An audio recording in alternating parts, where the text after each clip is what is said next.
네, 성도 여러분, 하루 동안 평안하셨습니까? 6월 1일입니다. 새로운 한 달이 시작되는데요. 우리가 새로운 한 달, 그 첫날을 맞이하면서 또 새벽 기도회로 주님께 나아가길 원합니다. 우리 함께 기도하겠습니다. 우리를 하나님 나라의 제사장으로 삼으시고 그리스도의 일꾼으로 삼으신 하나님 아버지, 하나님의 거룩하심을 쫓아 우리가 레위기 말씀을 계속해서 묵상하고 나눌 수 있게 해주셔서 참 감사드립니다. 세상과는 구별되되 다름 속에서도 일치를 발견하고 지향하면서 살아가는 것이 거룩한 하나님을 닮아가는 우리의 신앙 여정임을 레위기 말씀 속에서 발견하게 되는 것 같습니다. 주님, 거룩하고 속된 것을 분별하고 부정하고 정한 것을 구별하면서 거룩을 지향하고 정한 것을 선택하며 따르는 것은 오늘날 우리에게도 적용되는 하나님의 원칙임을 우리가 믿습니다. 주님, 다양한 원리가 홍수처럼 범람하고 그것이 옳다 여김받는 이 세상 속에서 우리가 어떻게 구별된 삶을 살아가야 하는지를 깨닫고 어떻게 변하지 않는 하나님의 가치를 지향하면서 살아가야 되는지를 발견하는 시간이 될 수 있도록 주님, 오늘 저희를 인도해 주시옵소서. 주님, 새로운 6월이 시작되었습니다. 새 날과 새 달을 주신 하나님을 찬양하면서 우리가 감사하는 마음으로 오늘 하루를 보낼 수 있게 해주시고 우리의 삶이 주님의 형상을 닮아갈 수 있도록 주님, 오늘도 우리를 빚어주시고 다듬어 주시기를 원하오니 주님, 우리를 주님의 뜻대로 인도하여 주시옵소서. 오늘도 주신 말씀 속에서 하나님의 뜻을 발견하기를 소망하오며 이 모든 말씀을 우리 주님 예수 그리스도의 이름으로 감사하며 기도드립니다. 아멘. 네, 오늘 저희들에게 주신 하나님의 말씀은 레위기 19장 1절부터 18절까지 말씀입니다. 레위기 19장 1절부터 18절까지 말씀 봉독해 드립니다. 여호와께서 모세에게 말씀하여 이르시되 너는 이스라엘 자손의 온 회중에게 말하여 이르라. 너희는 거룩하라. 이는 나 여호와 너희 하나님이 거룩함이니라. 너희 각 사람은 부모를 경외하고 나의 안식일을 지키라. 나는 너희의 하나님 여호와이니라. 너희는 헛된 것들에게로 향하지 말며 너희를 위하여 신상들을 부어 만들지 말라. 나는 너희의 하나님 여호와이니라. 너희는 화목제물을 여호와께 드릴 때에 기쁘게 받으시도록 드리고 그 제물은 드리는 날과 이튿날에 먹고 셋째 날까지 남았거든 불사르라.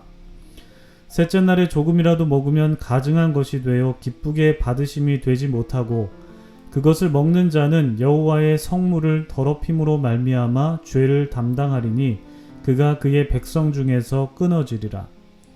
너희가 너희의 땅에서 곡식을 거둘 때에 너는 밭 모퉁이까지 다 거두지 말고 내 떨어진 이삭도 줍지 말며 내 포도원의 열매를 다 따지 말며 내 포도원에 떨어진 열매도 줍지 말고 가난한 사람과 거류민을 위하여 버려두라. 나는 너희의 하나님 여호와이니라. 너희는 도둑질하지 말며 속이지 말며 서로 거짓말하지 말며 너희는 내 이름으로 거짓 맹세함으로 내 하나님의 이름을 욕되게 하지 말라. 나는 여호와이니라. 너는 내 이웃을 억압하지 말며 착취하지 말며 품꾼의 삭슬 아침까지 밤새도록 내게 두지 말며 너는 귀먹은 자를 저주하지 말며 맹인 앞에 장애물을 놓지 말고 내 하나님을 경외하라. 나는 여호와이니라. 너희는 재판할 때에 불의를 행하지 말며 가난한 자의 편을 들지 말며 세력 있는 자라고 두둔하지 말고 공의로 사람을 재판할지며 너는 내 백성 중에 돌아다니며 사람을 비방하지 말며 내 이웃의 피를 흘려 이익을 도모하지 말라. 나는 여호와이니라. 너는 내 형제를 마음으로 미워하지 말며 내 이웃을 반드시 견책하라. 그러면 내가 그에 대하여 죄를 담당하지 아니하리라. 원수를 갚지 말며 동포를 원망하지 말며 내 이웃 사랑하기를 내 자신과 같이 사랑하라. 나는 여호와이니라. 아멘. 네, 참 좋으신 우리 주님의 크신 은총이 우리 토론토 한인장로교회 모든 분들에게 오늘도 함께 하시기를 주님의 이름으로 축복합니다. 성도님들, 오늘도 좋은 하루 맞이하셨습니까? 새로운 한 달이 시작되었죠. 시간이 참 빠르게 흘러가는 것 같다라는 생각이 듭니다. 세월이 살같이 느껴진다라는 그런 표현이 있지 않습니까? 이제 그 표현이 마음에 와닿을 만큼 시간이 정말 빠르게 지나는 것 같습니다. 네, 바라기는 살같이 빠른, 화살같이 빠른 이 세월의 흐름 속에서 우리의 삶의 순간순간이 그저 무의미하게 흘러가는 것이 아니라 하나님의 섭리와 하나님의 은총이 담겨있는 때라는 것을 우리가 기억하면서요, 6월 한 달도 주님의 은혜와 주님의 뜻 가운데에 거하시는 우리 모든 분들 되시기를 바랍니다. 우리는 오늘 레위기 19장 말씀을 나누었습니다. 1절부터 18절까지 말씀을 보았는데요. 우리가 레위기를 시작할 때부터 말씀드렸던 것이 레위기 19장이 레위기의 핵심이다라는 것이었죠. 그래서 지속적으로 레위기 말씀을 전할 때 레위기 19장이 중요하고 레위기 19장을 중심으로 레위기 전체 구조가 형성되고 그 내용들도 배열되어 있다라고 말씀을 드렸습니다. 이 중요한 레위기 말씀, 이 19장 말씀을 우리 신목사님께서 전해주시면 참 좋을 텐데 또 제가 전하게 되니까 좀 부담스럽네요. 부담스럽지만 그래도 또 감사한 마음도 있습니다. 이 귀한 레위기 19장을 말씀 전하게 돼서 참 감사드리는 마음도 있고 또 부담스러운 마음도 있는데 우리가 말씀을 보시면서 하나님 그 말씀 그 자체에 놀라운 힘과 역사하심이 있지 않습니까? 우리가 그것을 기대하는 마음으로 하나님의 능력을 의지하는 마음으로 말씀을 한번 나눠보길 원합니다. 우리는 화요일과 어제 말씀을 통해서 이스라엘 백성들이 지켜야 하는 그 성윤리에 관한 말씀을 우리 신한주 목사님 통해서 나누었죠. 목사님께서 말씀하셨듯이 이 성윤리는 생육하고 번성하라는 하나님의 뜻이 담겨 있고요. 또한 우리가 간구할 수 있는 그 약자 보호에 대한 내용들이 이 구절구절에 스며들어 있었다라는 것을 우리가 들었습니다.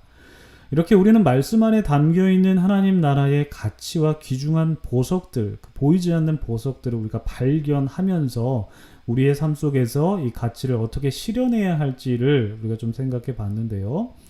그리고 이러한 가치들은 이스라엘 백성들이 가나안 땅에 들어가게 돼서 또 그들과는 다른 삶을 살게 하는, 그러니까 가나안 땅의 백성들과 다른 삶을 살게 하는 원천이 되었다라는 것도 우리가 생각해 봤고, 또 다른 삶을 살게 하는 동력이 되었다라는 것 우리가 생각해 봤으면서, 또 동시에 그 동력, 보이지 않는 그 가치가 동력이 되는데 그 동력이 표면적으로 드러난 것이 바로 성경에서 기록되어 있는 그 말씀들이다. 특별히 실생활에서 지켜져야 하는 윤리적인 강령이었다라는 것을 우리가 생각해 볼 수 있었습니다. 즉 이스라엘 백성들이 가나안 땅에서 그들과는 다른, 그러니까 가나안 백성들과는 다르게 살았다는 것이 그들로 하여금 하나님의 선택받은 백성으로서의 모습이다라고 이렇게 말할 수가 있겠는데요. 이 선택받은 사람들의 삶의 모습은 그곳 가나안 사람들의 삶의 모습과는 많이 달랐다라는 것이 이제 핵심일 수 있겠습니다. 즉 이것이 바로 거룩한 삶의 모습이다라고 말할 수 있겠는데, 지난번에도 말씀드린 바가 있고 아마 여러분들께서도 누차 들으셨을 텐데, 그것이 무엇이냐면 바로 이 거룩이라는 것의 의미입니다. 이 거룩이라는 것의 의미, 그 기본적인 의미가 무엇일까요? 바로 분리죠. separate, 분리입니다. 그래서 이스라엘 백성들이 거룩한 삶을 살아가야 한다는 것은 그들의 삶의 영역이었던, 다른 곳이 아닙니다. 그들의 삶의 영역이었던 그 가나안 땅에서 그곳 사람들과는 다르게 살아가야 된다는 것이 이 거룩이 갖고 있는 분리의 의미를 실생활에서 실천하는 것이다, 이렇게 말씀드릴 수가 있겠습니다. 그렇다면 그들이 가나안 사람들과 다르게 살아가야 되는 그 이유가 무엇일까요? 다시 말해서 그들이 거룩하게 살아가야 하는 그 이유가 무엇일까요? 이유는 간단합니다. 하나님께서 거룩하시기 때문이죠. 하나님께서 다른 신들과 구별된 다른 존재이시고 유일한 존재이시기 때문에 그분이 거룩하시니 그분의 택함을 받은 백성들도 다르게 살아가야 한다라는 것입니다. 따라서 이스라엘 백성들이 가나안 땅에 들어갔을 때 그들은 그곳 사람들과 다르게 윤리적으로 살아가야 되고, 그 윤리적으로 드러난 모습 안에 바로 하나님께서 원하시는 가치가 담겨 있는 것이죠. 이렇게 거룩한 삶을 살아가는 것의 의미는 그들이 세상 속에서 다름을 추구해야 하는 것인데, 그런데 이것이 거룩이 가진 속성의 전부는 아닙니다. 그러니까 다르다, 분리된다라는 것이 거룩의 속성의 전부가 아닙니다. 분리와 함께 거룩이 갖고 있는 또 하나의 속성이 있습니다. 그것이 무엇이냐면 통합입니다. 통합. 그러니까 분리와는 전혀 다른 개념이죠. 전혀 다른 개념이 바로 이 거룩 안에 공존되어 있다는 것을 볼 수 있습니다. 하나는 분리요, 하나는 통합이다라는 것인데, 그런데 여기서 통합이라는 것은요, 세속적인 가치와 통합된다라는 의미가 아닙니다. 우리가 지난번에 신한준 목사님께서 그 보여주신 표 있지 않습니까? 거룩하고 속된 것, 그리고 그 밑에 하부 영역에 정한 것과 부정한 것, 기억나십니까? 이 표를 보여주셨는데, 이 거룩한 것과 속된 것은 전혀 다른 영역이죠. 그러니까 거룩한 것은 하나님께 속한 것이고, 세속적인 것은 세상적인 영역에 속한 것인데, 이 두 가지 영역은 통합될 수 없고 분리될 수밖에 없는 영역인데, 그런데 그 하나님의 영역 속에 속하는 거룩이라는 가치가 이루어지는 곳은 바로 세상에서 이루어진다는 것입니다. 굉장히 놀라운 신비인 거죠, 생각해보면. 즉, 이 거룩이라는 것은 세속과의 분리를 추구하면서 그 세상 속에서 하나님의 뜻을 이루어가면서 이 세상 속에서 하나님의 나라를 만들어간다라는 차원에서 바로 거룩이 가진 통합적인 의미가 실현이 되는 것입니다. 그러니까 다시 말해서 하나님의 선택을 받은 이스라엘이라는 공동체가 그들이 가나안 땅에 들어가서 그들이 개토화된 신앙생활을 하는 것이 아니라 그곳에서 하나님의 나라를 만들어 가야 하는 것으로 확장되어야 한다는 것이죠. 그런데 그들이 그 세속적인 영역에 완전 속하는 것이 아니라 거룩함으로 그곳에서 그들이 살아가는 곳에서 거룩함을 또 실천하면서 통합하는 그런 모습을 갖춰야 된다는 것입니다. 그들이 속한 땅에서 하나님 나라를 만들어가기 위한 그 실천 강령들이 무엇이냐? 그것이 바로 오늘 본문에 나오고 있는 내용입니다. 그러니까 오늘 본문을 보시면요, 모든 사람이 지켜야 하는 보편적인 그 보편 윤리적인 내용들이 많이 나오고 있죠. 그리고 또한 이스라엘 백성들에게만 적용될 수 있는 제의적인, 그러니까 예배법적인 그런 내용들도 나오고 있습니다. 학자들은 바로 이 제의적인 내용과 윤리적인 내용이 이 19장에 기록되어 있는 의미에 대해서 다음과 같이 말하는데요. 다시 말해서 이스라엘 백성들이 하나님 앞에서의 삶과 세상 속에서의 삶이 통합되어야 된다는 것을 말합니다. 다시 한번요. 이스라엘 백성들이 하나님 앞에서의 삶, 거룩하고 정결한 삶이죠. 하나님 앞에서의 삶과 세상 속에서의 삶의 모습, 그 모습이 통합되어야 된다는 것이 이 19장에 있는 의미다라고 그렇게 말을 한다라는 것이죠. 그러니까 쉽게 말해서 예배당에 나와서 하나님 앞에 경건하게 예배드리는 모습과 세상 속에서 살아갈 때에 그 하나님 앞에 서 있는 것처럼 살아가야 된다는 것입니다. 즉, 그들이 세상 속에서 하나님 앞에 있는 것처럼 살아간다라는 것은 그들이 삶에서도 예배를 드리는 모습으로 살아가야 된다라는 것이죠. 삶의 예배를 드리자, 이런 표현 하지 않습니까? 그런 것입니다. 그 예배자적인 삶의 모습이 바로 오늘 본문에 담겨 있습니다. 요약하면 이렇습니다. 부모를 경외하는 것이고, 안식일을 지키는 것이고, 주일을 지키는 것이죠. 우상 숭배하지 않는 것이고, 가난한 사람들 위해서 구제하는 것이고, 도둑질하지 않는 거고, 거짓 맹세하지 않는 거고, 약자를 보호하는 거고, 공정한 재판을 해야 되는 거고, 비방하지 않는 거고, 이웃을 사랑하는 거고, 또 견책하는 거고, 훈계하고 이런 거죠. 아주 보편적인 윤리적인 삶의 양식입니다. 이런 도덕적인 모습들은 그들이 하나님 앞에서 제사를 드릴 때 정결한 상태로 나와야 하는 것처럼 그들이 삶에서도 이런 정결한 삶의, 이런 윤리적인 삶의 모습을 갖춰야 된다는 것이죠. 그러니까 오늘 본문에서는 특별히 화목제에 대한 규례만 언급이 되어 있는데, 그러니까 예배법 중에서 이제 화목제에 대한 규례만 언급이 되어 있는데, 이 화목제를 드릴 때 하나님께서 기쁘게 받으시는 제물이 되도록 제물을 준비하고, 그리고 또 주변 사람들과 나누어 먹어야 되죠. 이 화목제라는 제사를 드리는 것처럼 실생활에서도 부모를 공경하고 안식일을 지키는 등 3절부터 18절까지 나오는 그 윤리 강령들이 하나로 통합되어야 된다. 예배와 삶이 통합되어야 되고, 그러한 거룩한 삶이 그들의 삶의 영역 속에서 통합적으로 이루어져야 된다라는 것이 19장에서 말하는 핵심이다라는 것입니다. 그런데 여러분, 우리가 이 본문의 내용들을 살펴보면요, 한번 곰곰이 생각해보면 이거 뭐 당연한 얘기 아니야? 누구나 다 지켜야 할 수 있는 것이다 라고 생각할 수 있어요. 그런데 여러분, 가만히 생각해보면 경우에 따라서 누구나 지킬 수 있는 보편타당한 법칙들이 특수한 경우에는 지키기 어려울 때가 좀 발생하는 것 같습니다. 예를 들어보면 부모 공경이라는 것은 동서고금 막론하고 누구나 지켜야 되는 보편타당한 윤리 규범이죠. 그런데 누군가에게 있어서는 이 부모 공경이라는 것이 평생의 수건 과업일 만큼 힘든 일일 수도 있습니다.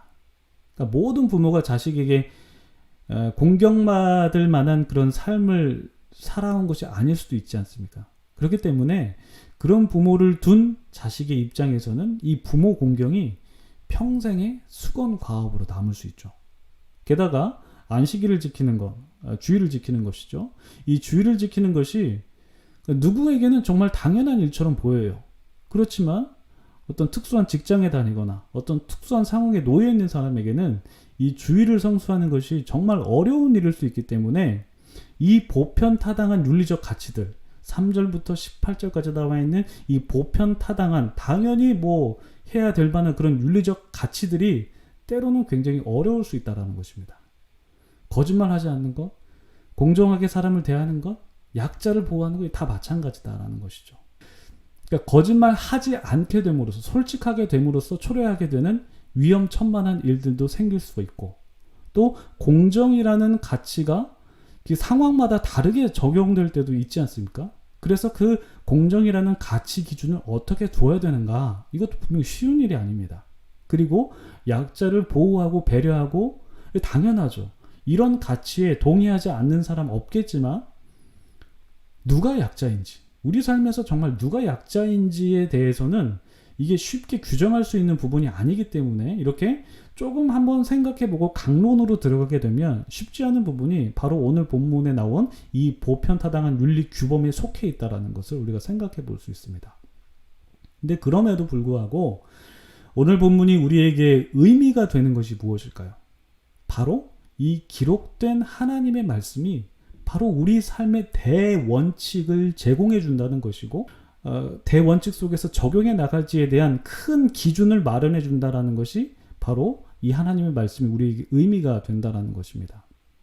물론 이 큰 대원칙, 이 기준이 있다고 해서 우리 삶의 문제들이 분명히 쉽게 해결되지는 않습니다만, 그렇지만 분리와 통합이라는 이 거룩이 담고 있는 두 가지 큰 가치를 우리가 붙들고 우리의 삶 속에서 하나님의 뜻을 구하면서 하나님께서 원하시는 우리의 삶의 모습이 무엇인지를 정말 기도하면서 깊이 고민하면서, 또 나 혼자만 막 그렇게 하는 것이 아니라 우리가 어제 수요 특강 때 우리 신목사님 말씀하신 것처럼 대화하면서, 또 대화 속에서 그 말씀 속에서, 하나님의 말씀 속에서 그 뜻을 발견하고 시대를 분별하고 살아가는 것이 그리스도인으로서 이 세상을 살아가는 우리의 십자가가 아닐까 싶습니다. 쉽지 않죠. 그렇지만 우리가 짊어져야 하는 우리의 십자가가 바로 이 세상 속에서 분리된 삶으로서의 삶을 살아가고, 또한 그러한 분리된 삶을 어떻게 이 세상 속에서 통합하면서 살아갈까를 고민하고 기도하고 대화하고 말씀 속에서 진리를 발견하는 것이 우리의 십자가이지 않을까 싶습니다.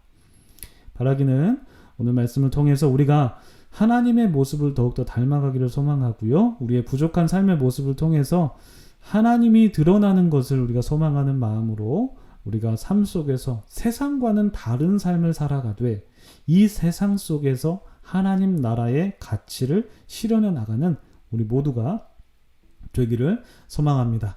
이 말씀 놓고 기도하시고요. 우리 개인적인 여러분들의 기도 제목 놓고 함께 기도하시면서 오늘 하루 시작하시기 바랍니다. 기도하겠습니다.